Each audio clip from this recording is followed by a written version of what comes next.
రాష్ట్రంలో ఉండే 1,67,00,000 మంది ఆడబిడ్డలకు నెలకు 2,500 రూపాయలు కాంగ్రెస్ అధికారంలోకి రాగానే 100 రోజుల లోపలనే మా గ్యారంటీ ఇగో మేము ఇస్తామన్నారు. 24 నెలలకు 2,500 కూడితే వచ్చినాయి ఒకరికన్నా పైసలు? మహాలక్ష్మి వచ్చిందా? 2,500 వచ్చినాయా? ముసలోళ్ళకు 4,000 వచ్చిందా? మన పిల్లలకు మన నిరుద్యోగ భృతి అన్నారు, అది వచ్చిందా? అగో అందుకే ఈ బాకీ కార్డు ఇంటింటికి తీసుకుపోవాలి. బాకీ కార్డు ముంగట పెట్టి చెప్పాలి, ఇగో కాంగ్రెస్ వాళ్ళు మీ ఒక్కొక్కలకు ఇంతింత బాకీ ఉన్నారు. మహిళలకు 50,000 బాకీ ఉన్నారు, ముసలోళ్లకు 48,000 బాకీ ఉన్నారు. ఈ లెక్క మొత్తం ప్రతి ఇంటికి పోవాలని చెప్పి నేను విజ్ఞప్తి చేస్తా ఉన్నా. అట్లాగే మూలకున్న ముసలమ్మ నుంచి చంటి పిల్లగాని దాకా అందరినీ మోసం చేసింది కాంగ్రెస్ ప్రభుత్వం, కాంగ్రెస్ పార్టీ. ఎట్లనా మరి చంటి పిల్లగాని ఎట్లా మోసం చేసిరని మీరు అడగచ్చు. కేసీఆర్ కిట్లు వస్తున్నాయా? కేసీఆర్ కిట్లు వస్తున్నాయా? లేదు, కేసీఆర్ కిట్టు బంధు. బతుకమ్మ చీర వచ్చిందా? రంజాన్ తోఫా వచ్చిందా?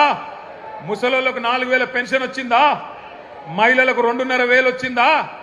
తులం బంగారం వచ్చిందా? ఇప్పుడే మా ప్రశాంత్ రెడ్డి అన్న చెప్తున్నాడు, 1 तोला सोना नहीं, 1 तोला सोना तो छोड़ो, इन्हों तो सोने भी नहीं दे रहा अपने को. कब घर तोड़ देता, कब क्या कर देता, कब बुलडोजर आ जाता अपने घर पे, वही तकलीफ है. सोना तो छोड़ो, सोना भी हराम कर दिया इन्हों, सोने का नींद भी हराम कर दिए. ऐसा माहौल आ गया आज. ఈ రోజు జూబ్లీ హిల్స్ లో జరుగుతున్న ఎలక్షన్ ఏదైతున్నదో కారుకు బుల్డోజర్ కు జరుగుతున్నది. కారు ఇక్కడ మాగంటి సునీతమ్మ రూపంలో మీ ముంగట్టున్నది, బుల్డోజరు కాంగ్రెస్ అభ్యర్థి రూపంలో మీ ముంగట్టున్నది. మరి మీ ఇంటికి రేపు ఎలక్షన్ తర్వాత కారు రావాలన్నా బుల్డోజర్ రావాలన్నా మీరే ఆలోచన చేసుకోండి. మరి కారు రావాలంటే బ్రహ్మాండంగా కేసీఆర్ పెట్టిన అభ్యర్థి గెలవాలి, గోపన్న ఆశయాలు నెరవేరాలంటే మాగంటి సునీతమ్మ గెలవాలి. ఇక మరి కాదు మా ఇల్లు కూలగొట్టేందుకు మేమే లైసెన్స్ ఇస్తాం, వాడు హైదరాబాద్ రావాలి, వాడు వచ్చి ఇల్లు కూలగొట్టాలి అంటే మరి ఈ శివమ్మ పాపిరెడ్డి నగర్ కానీ, ఎస్పీఆర్ హిల్స్ కానీ, రేమత్ నగర్ కానీ, బోరబండ కానీ, యూసఫ్గూడ కానీ, షేక్పేట్ల కానీ బస్తీలలో ఉండే మా ఆడబిడ్డలు యాది పెట్టుకోవాలి. మోసపోతే గోసపడతారు. ఇలా రాష్ట్రం అంతా బాధపడుతున్నారు రైతులు, రాష్ట్రం అంతా బాధపడుతున్నారు మహిళలు. వాళ్ళందరూ చూస్తున్నది జూబ్లీ హిల్స్ దిక్కే చూస్తున్నారు. మీరు జూబ్లీ హిల్స్ లో గట్టిగా కడుపులకెళ్ళి గుద్దితే రాష్ట్రంలో ప్రతి మహిళకు 2,500 రూపాయలు వస్తాయి. మీరు కడుపులకెళ్ళి కాంగ్రెస్ ను గట్టిగా గుద్దితే ప్రతి ముసలవ్వకు, ప్రతి ముసలయ్యకు 4,000 రూపాయల పెన్షన్ వస్తుంది. అందుకే రాష్ట్రం అంతటా మీ దిక్కు చూస్తున్నారు. జూబ్లీ హిల్స్ ఏం తీర్పిస్తుంది, మోసకారి కాంగ్రెస్ కు బుద్ధి చెప్తుందా లేదా అని మీ దిక్కే చూస్తా ఉన్నారు. ఉద్యోగాల కోసం మోసపోయిన మా తమ్ముళ్ళు, మా చెల్లెళ్ళు మొదటి సంవత్సరమే 2 లక్షల ఉద్యోగాలు ఇస్తామని చెప్పారు. మరి ఆ 2 లక్షల ఉద్యోగాలల్లో కనీసం ఇవాళ 5% కూడా రేవంత్ రెడ్డి ప్రభుత్వం ఇయ్యలే. కనీసం 10,000 ఉద్యోగాలు కూడా మొదటి సంవత్సరంలో ఇస్తామని చెప్పి ఇయ్యకుండా మోసం చేసిండ్రు. ఆ మోసపోయిన తమ్ముళ్ళు, మోసపోయిన చెల్లెళ్ళు మొత్తం జూబ్లీ హిల్స్ దిక్కు చూస్తున్నారు. మా అన్నలు, మా అక్కలు, మా చెల్లెళ్ళు, మా తమ్ముళ్ళు మా కోసం నిలబడతారా లేదా అని చెప్పి మోసపోయిన తమ్ముళ్ళు ఎదురు చూస్తా ఉన్నారు. ఆటో డ్రైవర్ల నుంచి బస్సు డ్రైవర్ల దాకా అందరూ మీ దిక్కు చూస్తున్నారు. ఇక్కడ ఎవరైనా ఆటో డ్రైవర్లు ఉన్నారా? ఉంటే జర చేయలేవట్టు. ఇగో మా ఆటో అన్నల కుటుంబాలు ఇక్కడ ఉన్నాయి. వాళ్ళందరూ యాద పెట్టుకోవాలి ఏ రకంగా మీకు మోసం చేసిండ్రు. నెలకు 1,000 రూపాయలు ఇస్తాం, సంక్షేమ బోర్డు పెడతామన్నారు. సంక్షేమ బోర్డు పెడతామన్నారు. కానీ ఇంతవరకు అతి లేదు, గతి లేదు. మళ్ళా అడిగిన వాళ్ళు లేరు. 100 మంది ఆటో డ్రైవర్లు ఆత్మహత్యలు చేసుకున్నారు. కానీ వాళ్ళకు ఒక్క రూపాయి ఇయ్యలేదు. ఇప్పటి వరకు వాళ్ళని కనీసం పట్టించుకున్న పాపాన పోలేదు. అత్తలకు, కోడళ్లకు, కొత్తగా పెళ్లైన ఆడపిల్లలకు, కాలేజీకి వెళ్లే మహిళలకు, పురుడు పోసుకున్న బాలింతలకు ప్రతి మహిళను మోసం చేసింది కాంగ్రెస్ పార్టీ. ఒక్కరిని కాదు. అట్లాగే ఈ 22 నెలల్లో బాధపడని వాళ్ళు లేరు. అందుకే మీ అందరికి నేను విజ్ఞప్తి చేస్తా ఉన్నాం. అందరం ఈ వేదిక మీద కూర్చున్న మీ అన్నదమ్ములుగా కోరుతా ఉన్నాం. నెల రోజుల పాటు కష్టపడదాం, గట్టిగా తనలాడదాం. ఎట్లున్నది కాంగ్రెస్ పరిస్థితి అంటే మన హైదరాబాద్ లో చెప్తారు. హైదరాబాద్ లా ఎవడో నెక్కతక్క మాట్లాడితే ఏమంటారు? ఏ ఖాముష్ బైట్రే, బైగన్ కి బాత్ నక్కొకర్ అంటారు. బైగన్ కి బాత్ నక్కొకర్ క్యా బోల్ రారే అంటారు. నిజంగా కూడా కాంగ్రెస్ వాళ్ళు ఏం చేసిరంటే హైదరాబాద్ వాళ్ళు నమ్మలే. మీరు హైదరాబాద్ లో ఒక్క సీటు కూడా కాంగ్రెస్ కు మీరు ఇయ్యలే. ఎందుకంటే మీకు ముందే తెలుసు కాంగ్రెస్ ఎంత మోసం పార్టీ మీకు తెలుసు. అందుకే హైదరాబాద్ లో ఒక్క సీటు కూడా ఇవ్వకుండా మొత్తం అన్ని సీట్లను కేసీఆర్ కి అప్పచెప్పి కేసీఆర్ నాయకత్వంలోనే ఈ రాష్ట్రం ముంగట్టుకోవాలి, హైదరాబాద్ ముంగట్టుకోవాలని చెప్పి మీరు తీర్పిచ్చారు. కానీ ఊర్లల్లా ఈ బైగన్ కే బాతని కొంతమంది నమ్మిరు, ఈ బైగన్ గాలని కొంతమంది నమ్మి మోసపోయినరు. ఇలా మోసపోయిన వాళ్ళు మీకంటే ఎక్కువ ఊళ్ళల్లో తిరుగుతున్నారు, మీరు చూస్తున్నారు. యూట్యూబ్లలో తిరుగుతున్నాయి, వాట్సాప్లలో తిరుగుతున్నాయి. ఈ బైగన్ కే బాతే అంటే ఎట్లుంటాయంటే ఇప్పుడు నేను చెప్పిన చూడు, రేవంత్ రెడ్డి చెప్పిన మాటలు, 4,000 ఇస్తా, 6,000 ఇస్తా, కేసీఆర్ 10,000 ఇస్తానని 15,000 ఇస్తా, ఇండ్లు కట్టిస్తా అన్నాడు. ఇందిరమ్మ రాజ్యం అంటే ఇల్లు గులగొట్టుడేనా? ఇందిరమ్మ రాజ్యం అంటే నువ్వు వచ్చినాక హైదరాబాద్ లో కొత్తగా ఒక ఇటుక పెట్టింది లేదు, ఒక ఇల్లు కట్టింది లేదు, కొత్తగా ఒక రోడ్ వేసింది లేదు, ఒక బ్రిడ్జ్ కట్టింది లేదు. కానీ ఎన్ని ఇండ్లు గులగొట్టినావు, ఎంతమందిని ఇండ్లలో ఉండే మా గరీబోళ్లను ఎంతమందిని రోడ్డు మీదకి నూకినావు. నీ హైడ్రా బుల్డోజర్ల అరాచకం ఆగాలంటే ఖచ్చితంగా మన అభ్యర్థి గెలవాలి. ఇవాళ జరుగుతున్న ఈ పోరాటం ఏదైతున్నదో తెలంగాణలో ఉన్న గరీబులకు, తెలంగాణని ఇవాళ గద్దల్లాగా తన్నుక తింటున్న కాంగ్రెస్ వాళ్లకు మధ్యనే జరుగుతా ఉన్నది. మీరు దయచేసి నేను కోరుతా ఉన్నా, ఈ బాకీ కార్డు ఏదైతున్నదో ఇంటింటికి తీసుకొని పోవాలి. తప్పకుండా జూబ్లీహిల్స్ లో కాంగ్రెస్ ను ఓడగొడితేనే 6 గ్యారంటీలు అమలైతాయి. తప్పకుండా కాంగ్రెస్ ను ఈడ్చి కొడితేనే, కళ్ళు బైర్లు కమ్మేటట్టు కొడితేనే హామీలు పొర్లుకుంటా మీ ఇంటికి వస్తాయి. లేకపోతే ఇంతకుముందు అన్న చెప్పినట్టు మరి మీరు ఏమి ఇయ్యకపోయినా మాకే ఓటేసిండ్రు కదా, ఎందుకు ఇయ్యాలి అనే మాట రేవంత్ రెడ్డి మాట్లాడే పరిస్థితి వస్తుంది.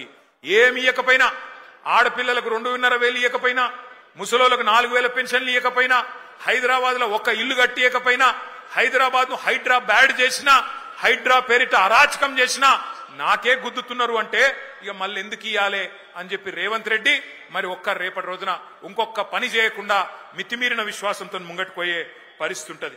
దయచేసి మిమ్మల్ని మేము కోరేదల్లా ఒక్కటే, ఈ నెల రోజులు గట్టిగా కొట్లాడదాం. మీరు చూస్తున్నారు ఎట్లున్నది కాంగ్రెస్ ప్రభుత్వ పరిస్థితి. ఒక్కటంటే ఒక్క పని కొత్తది చేసింది లేదు. మీదికెళ్ళి ఎవరైనా పోతే గలీజ్ మాటలు మాట్లాడుతున్నాడు ముఖ్యమంత్రి. ఎవరిని చూడలే మనం ఇటువంటి ముఖ్యమంత్రిని. మీ అందరు ఇక్కడ ఉన్న వాళ్ళు చాలా మంది హైదరాబాద్ లో మీకు తెలుసు, ఎన్టీ రామారావు గారిని చూసినాం, చంద్రబాబు నాయుడు గారిని చూసినాం ముఖ్యమంత్రిగా, రాజశేఖర్ రెడ్డి గారిని చూసినాం, ఆ తర్వాత రోషయ్య గారిని చూసినాం, కిరణ్ కుమార్ రెడ్డి గారిని చూసినాం, తర్వాత కేసీఆర్ గారిని చూసినాం. ఇక ఇప్పుడు ఈయనను చూస్తున్నాం. ఇంతమంది ముఖ్యమంత్రులు చూసిరు కానీ ఎవరన్నా ముఖ్యమంత్రికి ఇంత గలీజ్ గా మాట్లాడిండా ఒక్కసారి యాద్ చేసుకోండి. ఏం మాట్లాడుతుండే ముఖ్యమంత్రి? ఎవరన్నా గట్టిగా మాట్లాడిరనుకో, ఏమాయా నువ్వు హామీలు ఇచ్చినావు నెరవేరుస్తలేవంటే ఏమంటుండు? నీ గుడ్లు వీకి గోటీలాడుతా, నీ పేగులు తీసుకొని మెడలేసుకుంటా. ఈ పేగులు మెడలేసుకుంటేది నాకు అర్థం కాదు. ఏమైనా బోటి కొట్టేటోనివా? ఏమిటిది నువ్వు ముఖ్యమంత్రివా? బోటి కొట్టేటోనివా? పేగులు మెడలేసుకుంటా. ఇంకా ఘోరం ఏందంటే ఈ ముఖ్యమంత్రి గారు ఏమయ్యా హామీలు ఎప్పుడు అమలు చేస్తావు చెప్పు రేవంత్ రెడ్డి అంటే, నేను లంకె బిందెలు ఉంటాయనుకొని వచ్చినా లంకె బిందెలు లేవు అంటుండు. ఎవరు తిరుగుతారమ్మా లంకె బిందెల కోసం? అర్ధరాత్రి తువ్వాల కప్పుకొని తట్టపార పట్టుకొని ఎవడు తిరుగుతాడు? ఎవరు గాళ్ళు ఎవరో తిరుగుతారట, దొంగలు, పాకెట్ మార్గాలు. ఒక గసంట ఆయన ఇయ్యాల మన కర్మ ముఖ్యమంత్రి అయ్యిండు. ఎంత ఘోరం అంటే, ఎంత అన్యాయం అంటే, ఎన్నడూ ఇంత దివాలాకోరు మాటలు ఏ ముఖ్యమంత్రి కూడా మాట్లాడలే. నేను ఢిల్లీకి పోతే నాకు అపాయింట్మెంట్లు ఇస్తలేరు, నన్ను దొంగ లెక్క చూస్తుండ్రు. మరి దొంగ లెక్క కాకపోతే ఎట్లా చూస్తారు నాకు అర్థం కాదు. నన్ను దొంగ లెక్క చూస్తుండ్రు అని ముఖ్యమంత్రి చెప్తున్నాడు.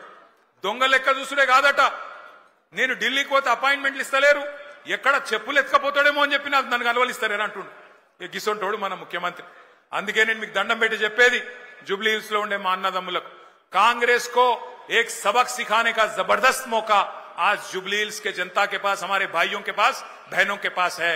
आप याद रखिए, आज तारीख में ऐसी कोई रियासत नहीं थी जिसमें आपका कोई भाई वजीर नहीं था कांग्रेस के हुकूमत में, पर आज पहली बार तेलंगाना में ऐसी हुकूमत है जहां ना कोई एक एमएलए है, एक एमएलसी है मुसलमान, वरना एक कोई वजीर है. ఇంకొక మాట, పోయినసారి ఇక్కడ అజారుద్దీన్ గారు పోటీ చేసింది మీ అందరికి తెలుసు, ముఖ్యమంత్రికి కూడా తెలుసు. అజారుద్దీన్ గారు మరి మళ్ళా టికెట్ అడుగుతాడేమో అని చెప్పి ఏం చేసిండు ఈసారి? ఆయనకి ఏదో ఎమ్మెల్సీ ఇస్తున్నా అని చెప్పి ఒక కాగితం ఏదో తయారు చేసి ఆయన ముఖాన కొట్టిండు, ఆయనను కట్టుకొట్టిండు, బక్రా చేసిండు. ముఖ్యమంత్రికి కూడా తెలుసు అది నిల్వది. అజారుద్దీన్ కి ఇచ్చే ఎమ్మెల్సీ కోర్టులో నిలబడది, కోర్టులో ఆల్రెడీ కేసు నడుస్తున్నది. అట్లాగే పక్కన షేక్పేట్ల ఖబరస్థాన్ కు జాగా ఇచ్చినా అన్నాడు, అక్కడ పోతే అది నిలబడది కోర్టులో అని తెలుసు. ఆర్మీ వాళ్ళు వచ్చి వాళ్ళు నిలగొట్టిరు అక్కడ. అట్లాగే 42% రిజర్వేషన్ అంటాడు, అది కూడా కోట్ల నిలబడదని తెలుసు. ముఖ్యమంత్రికి తెలిసి ఇవాళ జూబ్లీహిల్స్ ప్రజల్ని, బీసీలని, మైనారిటీలను మోసం చేస్తా ఉన్నాడు. అందుకే మరి జూబ్లీహిల్స్ లో కాంగ్రెస్ పార్టీని చిత్తుగా ఓడిస్తే తప్ప మరి ఈ హామీలు అమలు కావు. జూబ్లీహిల్స్ గల్లీలో మీరు పంచుకొడితే ఢిల్లీలో అధిష్టానం అదిరి పడాలి. రేపటి రోజున ఖచ్చితంగా ఒక్కొక్క వాగ్దానం అమలు కావాలి. మీ అందరినీ మేము కోరేది మళ్ళొక్కసారి, బుల్డోజర్ కావాలనా లేకపోతే మరి కారు కావాలనా ఒక్కసారి మీరు యాద్ చేసుకోండి. ఇంకొక మాట కూడా నేను మీకు చెప్పాలి. నిన్న మొన్న మనోళ్ళు తిరుగుతుంటే ఇగో మాకు 1596 రూపాయల మాకు వాటర్ బిల్లు వస్తుందన్నా అని చెప్పి ఒక ఆయన, ఇంకొక ఆయన ఏమన్నా మాకు 4000 నల్ల బిల్లు వస్తుంది, కేసీఆర్ ఉన్నప్పుడు బిల్లు రాలే, కాంగ్రెస్ రాగానే ఇలా ముక్కు విండి నల్ల బిల్లులు వసూలు చేస్తున్నారని చెప్పి ఇంకొకరు మాట్లాడుతూ ఉన్నారు. నేను మీకు చెప్తా ఉన్నా, ఇది శాంపుల్ మాత్రమే. హైదరాబాద్ అంతా ఇదే పని చేస్తున్నారు. ఇది శాంపుల్ మాత్రమే. జిహెచ్ఎంసీ ఎలక్షన్ అయిపోయినాక కేసీఆర్ గారు ప్రవేశపెట్టిన ఫ్రీ వాటర్ స్కీమ్ కూడా కాంగ్రెస్ పార్టీ వాళ్ళు ఎత్తేస్తారు. యాద పెట్టుకోండి. ఎందుకంటే కాంగ్రెస్ వాళ్ళు పగబట్టిరు హైదరాబాద్ మీద, మాకొక్క సీటీఎలే అని పగబట్టి ఇలా హైదరాబాద్ ప్రజల మీద పగ తీర్చుకునే ప్రయత్నంలో ఉన్నారు. ఇంకొక పని కూడా చేస్తున్నది కాంగ్రెస్ పార్టీ. నిన్న మనోళ్ళు తిరుగుతుంటే ఇదొకటి దొరికింది. ఒకటే ఇంట్లా ఈరోజు కాంగ్రెస్ పార్టీ వాళ్ళు, ఎందుకంటే మీరు ఎట్లాగూ ఓట్లేరని అర్థమైపోయింది. అలా మామూలుగానైతే ప్రజలు బాగా కోపంగా ఉన్నారు, ఓట్లేరని అర్థమైంది. అందుకే ఒకటే ఇంట్లా 43 దొంగ ఓట్లు రాయించారు. ఒక్కొక్క ఇంట్లో 43 దొంగ ఓట్లు, మొత్తం కలిపి వేల సంఖ్యలో దొంగ ఓట్లు కూడా రాయించారు. మేము దాని మీద ఎక్సర్సైజ్ చేస్తున్నాం, ఎట్లా దాన్ని ఎదుర్కోవాలో ఎదుర్కొందాం. కానీ మిమ్మల్ని కోరుతా ఉన్నా, హైదరాబాద్ లో జనరల్ గా ఓటింగ్ తక్కువ అవుతుంది, మీ అందరికి తెలుసు. ఎప్పుడు 50% దాటది. అందుకే మనం చేయాల్సింది రాబోయే నెల రోజుల పాటు ఇంటింటికి పోవాలి, బాకీ కార్డు పట్టుకొని పోవాలి. ఎవరైతే మీకు గట్టిగా చెప్తారో అన్న మళ్ళా కేసీఆర్ రావాలి అని వాళ్ళందరినీ కూడా కడుపుల తలబెట్టి అవసరమైతే కాళ్ళు పట్టుకొని అన్నా నువ్వు రా, ఓటింగ్ కు రా, ఓటై. అవతల దొంగ ఓట్లు రాయించుకున్నారు, ఆ దొంగ ఓట్లతో గెలిచే ప్రయత్నం చేస్తున్నారు. మనం నిజాయితీగా కొట్లాడదాం, దయచేసి మీరు రండి అని చెప్పి ఇంటింటికి పోయి బతిమలాడుకోవాలి, తెచ్చుకోవాలి. మన నాయకులు దగ్గర 55 మంది మరి వివిధ జిల్లాల నుంచి ఇన్ఛార్జీలుగా, ఒక్కొక్క క్లస్టర్ కి ఇన్ఛార్జీలుగా, ఒక 1000-2000 ఓట్లకి ఇన్ఛార్జీలుగా జిల్లాల నుంచి వచ్చినారు. వాళ్ళందరినీ కూడా నేను రిక్వెస్ట్ చేస్తా ఉన్నా, ఇంటింటికి పోదాం, ఒళ్ళు వంచి పని చేద్దాం. రాబోయే నెల రోజుల పాటు ప్రజల్లో ఏ కోపం అయితే కాంగ్రెస్ పార్టీ మీద ఉన్నదో అది పూర్తి స్థాయిలో ఓటు రూపంలో మళ్ళీ కాంగ్రెస్ కు ఒక శిక్ష పడేదాకా కష్టపడి పని చేద్దామని చెప్పి విజ్ఞప్తి చేస్తూ आखिरी में मैं इतना ही बोलना चाहता हूं हमारे कांग्रेस पार्टी के लीडर कैसे है बोले तो आज बोराबंडा में हमारा एक भाई था मोहम्मद सरदार। उस सरदार को जब वो पार्टी नहीं बदलना चाह रहा था, उसके पीछे पड़ के उसका दुकान को तोड़ देके, उसके धंधे को तमाम कर देके उसको खुदकुशी करने पे मजबूर कर दिए। वैसे ही हर भाई को सता रहे हैं, हर बहन को भी आज कांग्रेस वाले सता रहे हैं। इनको सबक सिखाने का एक जोरदार मौका है।